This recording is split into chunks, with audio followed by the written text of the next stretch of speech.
रुको, इस लड़की को अंदर मत आने दो। क्या हुआ सर? पहले इसकी आईडी चेक करो। नाम क्या है तुम्हारा? यहाँ किस लिए आई हो? सर, यूपीएससी इंटरव्यू देने। UPSC interview? जी सर, मेरा इंटरव्यू आज सुबह 9 बजे है। अरे भाई, पहले अपने कपड़े तो देख ले, फिर आईएएस बनने का सपना देखना। लगता है किसी फैक्ट्री से सीधे यहीं आ गई है। यूपीएससी इंटरव्यू ये? आज तो इंटरव्यू से पहले ही रिजेक्ट हो जाएगी। नाम तो लिस्ट में है, ठीक है, अंदर जाके इंतजार करो। धन्यवाद सर। इसकी गरीबी देखकर सब के सब लोग ऐसे इस कपड़ों पे में भी कोई हंसने इंटरव्यू देने लगे आता है? और लगता है आज बातें बोर्ड का करने टाइम खराब लगे होने कि वाला ये है। कैसे बनेगी, यूपीएस का एग्जाम कैसे देगी। लेकिन कुछ रिया बेटी, अरसा जल्दी कर, बस पहले छूट की जाएगी। बात है कि वो किस हद बहुत ही रास्ते का गरीब ध्यान रखना और घबराना और मत। बेबस आप बस माँ दुआ की करना, बेटी थी जो बहुत मेहनत करती ये थी, कुछ सारा पैसे दिन रखें। कामों में नहीं लगी माँ, रहती थी। आपकी दवा कैसे आएगी? मेरी दवा बाद में भी आ जाएगी। पहले तू अपना सपना पूरा कर। मैं वादा करती हूँ माँ, एक दिन आपकी सारी परेशानियाँ खत्म कर दूंगी। लोग मेरी बेटी को उसकी ईमानदारी से पहचाने। आपका आशीर्वाद मेरे साथ है, मुझे और कुछ नहीं चाहिए। जा बेटी, भगवान तेरे साथ है। जल्दी चढ़ो बहन, बस निकल रही है। भैया, शहर जाएगी ना? हाँ जल्दी चढ़ो। टिकट? एक शहर का। 45 रुपए। लो अपना टिकट संभाल कर रखना। बेटी कहाँ जा रही हो? यूपीएससी इंटरव्यू देने। भगवान तेरा भला करे। आजकल हर दूसरा आदमी आईएएस बनने निकल पड़ता है। इंटरव्यू देने जा रही है या घूमने? दूसरों की बातों पर ध्यान मत देना। जी अम्मा। शहर शहर आ गया। बताना धन्यवाद भैया। कैसे कि आजकल वाजी हर बंदा यूपीएससी इंटरव्यू सेंटर किधर पड़ेगा? सीधे जाओ फिर बाएं आईपीएस मुड़ो। बनना चाहता धन्यवाद। है, लेकिन उसने किसी की तरफ भी कान न धरे। हे कान भगवान। में अपना स्ट्रगल करती रही, चलते चलते यहाँ तक कि उसका एक ही चलो, शूज चलो, देर हो रही है। घर में पहनती वो भी बेचारी। टूट गया। बहुत परेशान थी। हर जगह पे बुरे लोगों बेटी, के क्या साथ हुआ? साथ कुछ कुछ अच्छे नहीं मैडम, इंसान भी चप्पल रहते। टूट गई। उसने किसी से कहाँ मदद जाना है? मांगी, एक औरत यूपीएससी ने इंटरव्यू उसकी देने। मदद की। उसने इस उसे हालत में नए जो है, शूज किसी को खरीद जाना के पड़ेगा। दिए। वो उसे मेरा यहाँ तक रिया, पूछने लगी कि मेरी क्या बात करती मानोगी? हो। जी, ये सैंडल पहन लो।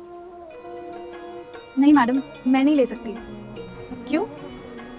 मेरे पास लौटाने के पैसे नहीं हैं।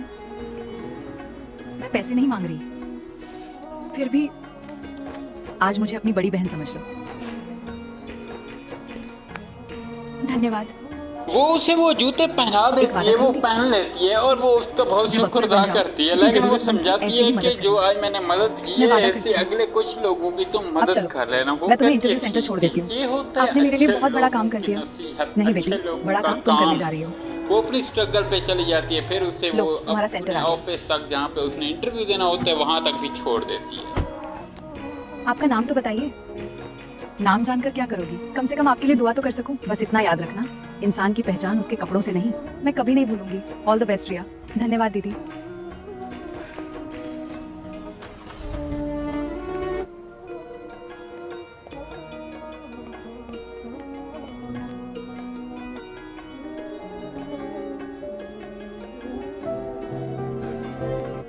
लगता है गांव से सीधी इंटरव्यू देने आ गई है।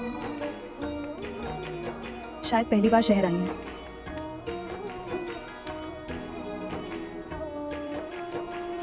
उम्मीदवार रिया, कृपया इंटरव्यू रूम में आइए। May I come in sir? Come in. नमस्ते sir. Please have a seat. Thank you sir. Riya, सबसे पहले अपना परिचय दीजिए। सर, मेरा नाम रिया है। मैं उत्तर प्रदेश के एक छोटे से गांव से हूँ। रिया, आपने यूपीएससी की तैयारी करने का फैसला क्यों किया? सर, मैं समाज में बदलाव लाना चाहती हूँ। खासकर उन लोगों की मदद करना चाहती हूँ जिन्हें अवसर नहीं मिल पाते। अगर कानून और इंसानियत में टकराव हो जाए तो आप क्या करेंगी? मैडम, मेरा प्रयास होगा कि कानून का पालन करते हुए मानवीय संवेदनाओं का भी पूरा सम्मान किया जाए। रिया, आपकी जिंदगी की सबसे बड़ी सीख क्या रही है?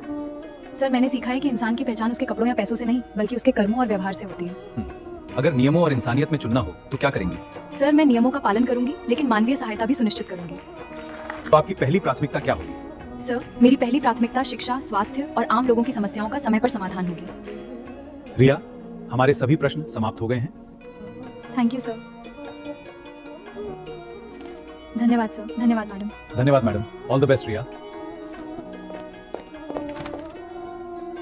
इस लड़की में आत्मविश्वास, ईमानदारी और सेवा की भावना साफ दिखाई देती है। इंटरव्यू सेंटर से बाहर निकलते ही रिया ने राहत की लंबी सांस ली। उसके चेहरे पर थकान जरूर थी, लेकिन मन में एक अजीब सी शांति थी। सुबह से उसने कुछ भी नहीं खाया था, अब भूख तेजी से महसूस होने लगी थी। उसने जेब में हाथ डालकर पैसे गिने। बस का किराया निकालने के बाद उसके पास केवल 15 रुपए बचे थे। उसने कुछ पल सोचा और फिर एक सड़क किनारे बनी एक छोटी सी चाय की दुकान की ओर बढ़ गई। माताजी, एक चाय मिल जाएगी? हाँ बेटी, लो। धन्यवाद।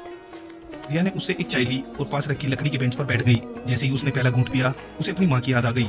सुबह से माँ ने खाना नहीं खाया था ताकि उसके लिए पैसे बचा सके। यह सोचते ही उसकी आंखें नम हो गई। माताजी, चाय के पैसे। नहीं बेटी, ये पैसे अपने पास रखो। लेकिन माताजी, मेरे पास पैसे हैं। बेटी, तुम्हारे चेहरे पर मेहनत और ईमानदारी साफ दिखाई देती है। रिया भावुक हो गई। उसने उनके पैर छुए, उनका आशीर्वाद लिया और वहाँ से बस स्टैंड की ओर चल पड़ी। मैं आपका आशीर्वाद कभी नहीं भूलूंगी माताजी। खुश रहो बेटी, भगवान तुम्हें बहुत आगे बढ़ाए। कहाँ जाना है बहन? रामपुर गांव। धन्यवाद। आ गई मेरी बेटी। माँ, बेटी, इंटरव्यू कैसा रहा? माँ, मैंने अपनी तरफ से पूरी कोशिश की है। अब जो भी होगा अच्छा ही होगा। मुझे पूरा भरोसा है, मेरी बेटी जरूर सफल होगी। लगता है अफसर बनकर आ गई। इतनी गरीबी में भी कोई इतना बड़ा सपना देखता है क्या? लेकिन इस बार भी रिया ने कोई जवाब नहीं दिया। वह केवल मुस्कुराई और अपनी माँ का हाथ पकड़कर घर के अंदर चली गई। उसे पूरा भरोसा था कि एक दिन उसकी मेहनत ही उन सभी सवालों का जवाब बनेगी। अगले ही दिन चलो बच्चों, आज की पढ़ाई शुरू करते हैं। बच्चों, याद रखो, मेहनत और ईमानदारी से बड़ा कोई सहारा नहीं होता। दीदी, मैं भी बड़ा होकर अफसर बनूंगा। माँ, आपकी तबीयत फिर खराब हो गई क्या?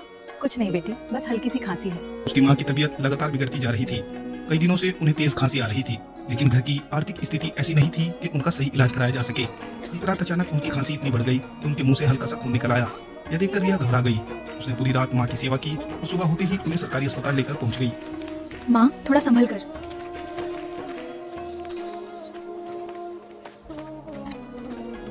माँ, थोड़ा धैर्य रखिए, हमारी बारी भी आ जाएगी। इनका तुरंत इलाज शुरू करना होगा। ये दवाइयां तुरंत शुरू कर दीजिए। एक मिनट, मैं दवाइयां निकाल देता हूं। कुल 3,850 रुपए हुए। भैया, क्या कुछ दवाइयाँ अभी ले सकती हूँ? बाकी बाद में ले लूंगी। माफ कीजिए बहन जी, ये सभी दवाइयां साथ में शुरू करनी जरूरी है। मजबूर होकर वो बिना दवाई लिए माँ को घर लेकर वापस आई। अगली सुबह उसने घर के कोने में रखा अपना पुराना लोहे का संदूक खोला। उसमें बचपन से संभाल कर रखी हुई चांदी की पायल और एक छोटी सी अंगूठी रखी थी। वे उसके बचपन की सबसे प्यारी निशानियां थी, लेकिन माँ की जिंदगी उससे कहीं ज्यादा कीमती थी। माँ की जान से बढ़कर मेरे लिए कुछ भी नहीं है।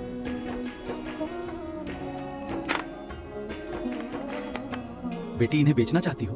जी। बेटी, मेरे हिसाब से यही सही कीमत है। धन्यवाद। भैया, मुझे ये सारी दवाइयाँ दे दीजिए। माँ, आपके सामने ये सब चीजें कोई मायने नहीं रखती। धीरे धीरे पूरे गांव में ये खबर फैल गई कि रिया ने यूपीएससी का इंटरव्यू दिया है। कुछ लोग अभी भी उसका मजाक उड़ाते थे, लेकिन कई लोग उसकी मेहनत और हिम्मत की तारीफ करने लगे थे। गांव के पुराने शिक्षक मास्टर श्यामलाल भी उसके घर पहुंचे। उन्होंने रिया का हौसला बढ़ाया और कहा, बेटी, परिणाम चाहे जो भी आए, तुमने गांव की बेटियों को बड़े सपने देखने का साहस दे दिया है। गए हर सुबह उसकी नजर गांव की सड़क पर टिक जाती। उसे सिर्फ उस सरकारी पत्र का इंतजार था जो उसकी जिंदगी का सबसे बड़ा फैसला लेकर आने वाला था। एक सुबह लगभग 10 बजे गांव में डाक विभाग की सरकारी गाड़ी आकर रुकी। डाकिया रिया के नाम से रजिस्टर्ड जी, मैं ही सरकारी लिफाफा लेकर उसके घर पहुंचा। लिफाफे पर यूपीएससी की सरकारी मोहर लगी हुई थी। उसे देखते ही रिया की धड़कन तेज हो गई। कांपते हाथों से उसने दस्तखत किए और लिफाफा अपने हाथ में ले लिया। उसकी माँ भी धीरे धीरे चलकर उसके पास आ गई। दोनों की नजरें अब उसी लिफाफे पर टिकी थी। क्या हुआ बेटी? माँ, मेरा चयन भारतीय प्रशासनिक सेवा के लिए हो गया है। उसी पलों में ये खबर पूरे गांव में फैल गई। गांव के कई लोग रिया के घर के बाहर इकट्ठा होने लगे। बच्चों के चेहरे पर खुशी साफ दिखाई दे रही थी। मास्टर श्यामलाल, सरपंच और गांव के बुजुर्ग उसे आशीर्वाद देने पहुंचे। जो लोग कभी उसके पुराने कपड़े और गरीबी का मजाक उड़ाते थे, आज वही लोग शर्मिंदा होकर उसके सामने खड़े थे। कई लोगों ने अपनी गलती स्वीकार की और उससे माफी मांगी। बेटी, हमें माफ कर दो। आप सबसे मुझे कोई शिकायत नहीं है। खुशी के इस माहौल के बीच रिया की नजर पत्र के आखिरी पन्ने पर गई। उसमें लिखा था कि अगले महीने उसे मसूरी में स्थित प्रशासनिक प्रशिक्षण अकेडमी में रिपोर्ट करना होगा। ये पढ़ते ही उसके चेहरे की मुस्कान धीरे धीरे फीकी पड़ गई। घर की आर्थिक हालत पहले से ही खराब थी। माँ का इलाज भी चल रहा था। मसूरी तक जाने का खर्च उठाना उसके लिए लगभग असंभव था। अगले ही दिन उसकी सफलता की खबर अखबार में और स्थानीय समाचारों में छप गई। पूरे जिले में उसकी चर्चा होने लगी। लोग उसकी मेहनत और संघर्ष की मिसाल देने लगे। बेटी, अब तुम्हारी मंजिल तक पहुंचने की जिम्मेदारी हम सबकी भी है। आप सबका ये प्यार और विश्वास मेरी सबसे बड़ी ताकत है। बेटी, ये तुम्हारे मसूरी जाने का ट्रेन टिकट है, इसे रख लो। बहुत बहुत धन्यवाद, आपका ये उपकार मैं कभी नहीं भूलूंगी। बेटी, ये नए कपड़े तुम्हारे लिए हैं, इन्हें स्वीकार करो। धन्यवाद गुरुजी, आपका ये स्नेह मैं कभी नहीं भूलूंगी। बेटी, ये तुम्हारी माँ के इलाज के लिए हमारी छोटी सी सहायता है। आप सबने मुझे कभी अकेला महसूस नहीं होने दिया। मैं जीवन भर आपकी आभारी रहूंगी। अब तुम्हारी मंजिल तक पहुँचने की जिम्मेदारी हम सबकी भी है। आप सबका ये प्यार और विश्वास मेरी सबसे बड़ी ताकत है। बेटी, सच्ची मेहनत कभी व्यर्थ नहीं जाती। आज मुझे विश्वास हो गया कि अच्छे लोगों का साथ सबसे बड़ी ताकत होता है। मसूरी रवाना होने का दिन आ गया। बेटी, पूरे गांव का नाम रोशन करना। गुरुजी, मैं आपका और पूरे गांव का विश्वास कभी टूटने नहीं दूंगी। खुश रहना बेटी, अपना ध्यान रखना। माँ, मैं जल्दी वापस आऊंगी। मैं लौटकर जरूर आऊंगी। हम सब तुम्हारा इंतजार करेंगे बेटी। यहीं से मेरे जीवन का नया अध्याय शुरू होता है। स्वागत है, कृपया अपना परिचय दीजिए। सर, मेरा नाम रिया है। मैं उत्तर प्रदेश के एक छोटे से गांव से आई हूँ। अकेडमी में प्रशिक्षण का पहला दिन था। याद रखिए, एक सच्चा प्रशासनिक अधिकारी अपने पद से नहीं बल्कि जनता की सेवा से पहचाना जाता है। सभी प्रशिक्षु एक एक करके मंच पर जाकर अपना परिचय दे रहे थे। अगला परिचय रिया देंगे। मेरा नाम रिया है। मैं उत्तर प्रदेश के एक छोटे से गांव से आती हूँ। मेरे पिता अब इस दुनिया में नहीं है। मेरी माँ ने लोगों के घरों में काम करके मुझे पढ़ाया है। मैंने सरकारी स्कूल और सरकारी कॉलेज से पढ़ाई की तथा बिना किसी कोचिंग के अपनी मेहनत के दम पर यहाँ तक पहुँची हूँ। अब आप गांवों की सबसे बड़ी समस्या और उसके समाधान पर अपने विचार बताइए। गांवों में सबसे बड़ी कमी मेहनत की नहीं बल्कि अवसरों की है। यदि गांवों तक अच्छी शिक्षा, बेहतर स्वास्थ्य सेवाएं और सरकारी योजनाओं का लाभ पूरी ईमानदारी से पहुंच जाए तो कोई भी गांव पीछे नहीं रहेगा। गरीब लोगों को दया नहीं बल्कि बराबरी का अवसर मिलना चाहिए। बहुत अच्छा रिया, आपकी सोच एक संवेदनशील और जिम्मेदार अधिकारी की पहचान है। उस रात रिया अपने कमरे में बैठकर अगले दिन की तैयारी कर रही थी। तभी उसके मोबाइल पर गांव के मास्टर श्यामलाल का फोन आया। नमस्ते मास्टर जी। रिया, मुझे तुम्हें एक जरूरी बात बतानी थी। गांव में सब ठीक नहीं चल रहा है। रिया बेटी, तुम्हारी माँ की तबीयत अचानक बहुत ज्यादा बिगड़ गई है। डॉक्टर ने तुम्हें तुरंत घर बुलाया है। सर, मेरी माँ की तबीयत बहुत ज्यादा खराब है। मुझे तुरंत गांव जाना होगा। कृपया मुझे छुट्टी दे दीजिए। आप तुरंत घर जाइए। आपकी माँ इस समय सबसे ज्यादा जरूरी है। आपको तुरंत छुट्टी दी जाती है। हाँ जी। मेरी माँ को सुरक्षित रखना। अगली सुबह वह सीधे जिला अस्पताल पहुंची। उसकी माँ आईसीयू में भर्ती थी। तुम आ गई। गरीब लोगों की हमेशा मदद करना। माँ, आप मुझे छोड़ के मत जाइए। मुझे अभी आपकी बहुत जरूरत है। इसी दौरान अचानक उनकी तबीयत और ज्यादा बिगड़ गई। डॉक्टर और नर्स तुरंत आईसीयू के अंदर पहुंचे और इलाज शुरू कर दिया। रिया को बाहर इंतजार करने के लिए कहा गया। कुछ देर बाद डॉक्टर बाहर आए। उनके चेहरे की उदासी देखकर ही रिया सब कुछ समझ गई। माँ अब हमारे बीच नहीं रही। नहीं डॉक्टर साहब, ऐसा नहीं हो सकता। मेरी माँ मुझे छोड़ के नहीं जा सकती। पड़ोस की वही औरत जो हमेशा ताने मारती थी रिया के पास आई बेटी, और कहा, बेटी, अब तुम अकेली नहीं हो। पूरा गांव तुम्हारे साथ है। उस दिन गांव में रहने के बाद फिर से मसूरी लौट गई। आपका फिर से स्वागत है। हमें उम्मीद है कि आप पूरी लगन से अपनी ट्रेनिंग पूरी करेंगे। जी सर, मैं पूरी ईमानदारी और मेहनत से अपनी ट्रेनिंग पूरी करूंगी। एक सच्चा प्रशासनिक अधिकारी अपने पद से नहीं बल्कि जनता की सेवा से पहचाना जाता है। आज से आपकी प्रशासनिक प्रशिक्षण यात्रा आधिकारिक रूप से शुरू होती है। जी सर, मैं पूरी निष्ठा और ईमानदारी से सीखूंगी। Good morning, future officers. Today we will discuss the core principles of public administration. Integrity and accountability are non-negotiable.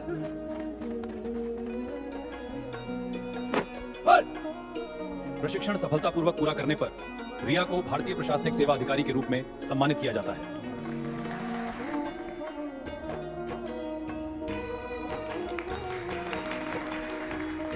उस पर उसकी आंखों के सामने अपनी माँ का मुस्कुराता हुआ चेहरा घूम गया। ये सम्मान आपको समर्पित है। कुछ महीने बाद रिया की पहली पोस्टिंग उसके अपने ही जिले में जिलाधिकारी के रूप में हुई। सरकारी गाड़ी जैसे ही गांव पहुंची, पूरे गांव के लोग उसके स्वागत के लिए सड़क के दोनों ओर खड़े थे। रिया अपने पुरानी मिट्टी के घर पहुंची। उसने अपने माता पिता की तस्वीर के सामने दीपक आज जो जलाया। कुछ भी हूँ, आप दोनों की वजह से हूँ।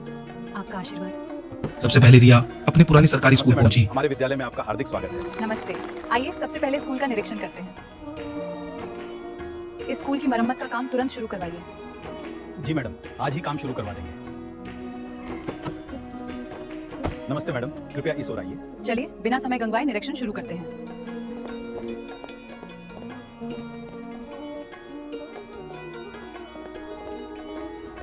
मैं नहीं चाहती कि इस जिले का कोई भी गरीब मरीज दवाइयों और इलाज परेशान हो। सभी आवश्यक सुविधाएं तुरंत उपलब्ध कराई जाएं। जी मैडम, मैं तुरंत व्यवस्था करवाता हूँ।